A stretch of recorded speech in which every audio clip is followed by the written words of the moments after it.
വടകര കരിമ്പനപ്പാലത്ത് നിർത്തിയിട്ടിരുന്ന കാരവനാണിത്.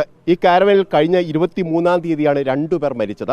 അന്ന് ഫോറൻസിക് പരിശോധനയൊക്കെ നടത്തിയെങ്കിൽ പോലും എന്തുകൊണ്ടാണ് മരണം സംഭവിച്ചതെന്നുള്ള കാര്യത്തിൽ ഒരു നിഗമനത്തിലേക്ക് എത്താൻ കഴിഞ്ഞില്ല. പക്ഷേ ഈ പോസ്റ്റ്മോർട്ടം റിപ്പോർട്ടിൽ കാർബൺ മോണോക്സൈഡ് ശ്വസിച്ചാണ് മരിച്ചത് എന്നുള്ള വ്യക്തമായിരുന്നു. അതിനുശേഷമാണ് ഇപ്പോൾ വിവിധ ഏജൻസികളുടെ വിദഗ്ധ സംഘം ഇപ്പോൾ ഇവിടെ പരിശോധിക്കുന്നത്. ഈ വാഹനം കരിമ്പനപ്പാലത്ത് നിന്ന് ഇപ്പോൾ വടകര പോലീസ് സ്റ്റേഷനിലേക്ക് മാറ്റിയിട്ടുണ്ട്. അതിനുശേഷമാണ് ഇത്തരത്തിലൊരു പരിശോധന നടത്തുന്നത്. ആദ്യഘട്ടത്തിൽ വാഹനത്തിനകത്ത് ഒരു പ്രാഥമിക പരിശോധന നടത്തിയെങ്കിൽ പോലും അവിടെ ഒന്നും കണ്ടെത്താൻ കഴിഞ്ഞിട്ടില്ല. അതിനുശേഷമാണ് ഇപ്പോൾ ഈ വാഹനത്തിൽ വെച്ചിരിക്കുന്ന ഈ ജനറേറ്ററുമായി ബന്ധപ്പെട്ട ഒരു പരിശോധന നടത്തുന്നത്.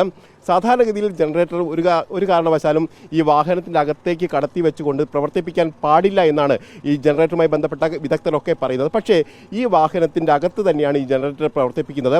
ഒരു പക്ഷേ ഇത് അപകടത്തിന് കാരണമായിരിക്കാം എന്നതാണ് ഇപ്പോൾ നമുക്ക് മനസ്സിലാക്കാൻ കഴിയുന്നത്. അത്തരത്തിലൊരു അനുമാനത്തിലേക്കാണ് നമ്മൾ കടക്കുകയും ചെയ്യുന്നത്. കാരണം ഇപ്പോൾ ഈ പരിശോധന നടത്തുന്ന ഘട്ടത്തിൽ ഇപ്പോൾ നമുക്ക് ഈ മീറ്ററിലേക്ക് നോക്കിയാൽ കാണാം. കാരണം വാഹനത്തിൻ്റെ അകത്ത് ഇപ്പോൾ എത്രത്തോളം കാർബൺ മോണോക്സൈഡ് ഉണ്ട്, അതിൻ്റെ സാന്നിധ്യം തിരിച്ചറിയാനുള്ള ഉപകരണങ്ങൾ വെച്ചുകൊണ്ടാണ് ഇപ്പോൾ പരിശോധന നടത്തുന്നത്.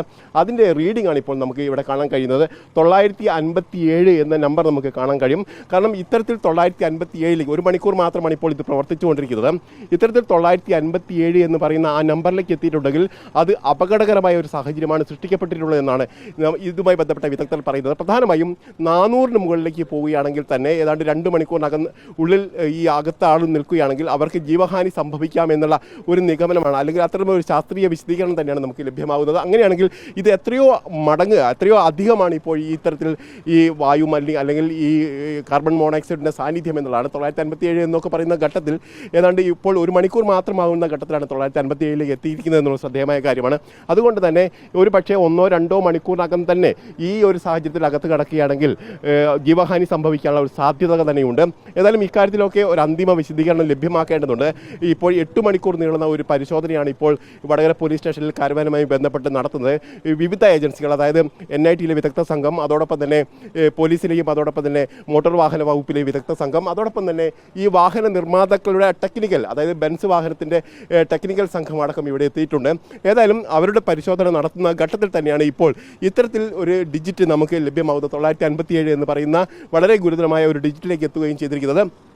ഒരു പക്ഷേ ഇത് തന്നെയായിരിക്കാം അപകടത്തിനിടയാക്കിയത് എന്നുള്ളൊരു നിഗമനത്തിലേക്ക് പോകുന്നു. പക്ഷേ അപ്പോൾ പോലും ഇതിൻ്റെ ഒരു അന്തിമ ഫലം, അതായത് എന്താണ് ശരിയായി ഇത്തരത്തിൽ കാർബൺ മോണോക്സൈഡ് ഇതിനകത്തേക്ക് കടക്കാൻ ഇടയാക്കിയ സാഹചര്യം എന്നുള്ള കാര്യത്തിൽ പരിശോധന നടക്കേണ്ടതുണ്ട്.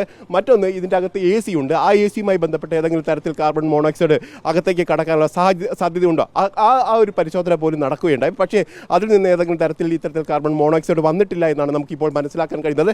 ഏതായാലും അടുത്ത മണിക്കൂറുകൾക്കുള്ളിൽ തന്നെ ഇതിൻ്റെ ഒരു പരിശോധന ഫലം ലഭ്യമാകും. പ്രത്യേകമായും ഇപ്പോൾ ജനറേറ്ററുമായി ബന്ധപ്പെട്ട ഒരു സംശയം തന്നെയാണ് ഉയർന്നു വരുന്നത് എന്നുള്ളതാണ്. കാരണം ഇത്തരത്തിൽ കാർബൺ മോണോക്സൈഡ് പുറത്തേക്ക് വരുന്ന ഒരു സാഹചര്യം സൃഷ്ടിക്കപ്പെട്ടിട്ടുണ്ട്. അത് ഈ ജനറേറ്റർ കമ്പനി, നേരത്തെ ഞാൻ സൂചിപ്പിച്ചതുപോലെ തന്നെ ജനറേറ്റർ കമ്പനി തന്നെ പറയുന്നത് ഒരു കാരണവശാലും ഇത്തരത്തിൽ ക്ലോസ്ഡ് ആയിട്ടുള്ള സ്ഥലത്ത് വെച്ച് ജനറേറ്റർ പ്രവർത്തിപ്പിക്കാൻ പാടില്ല, തുറസായ സ്ഥലത്ത് മാത്രമേ ജനറേറ്റർ പ്രവർത്തിപ്പിക്കാൻ പാടുള്ളൂ എന്നുള്ളതാണ് പറയുന്നത്.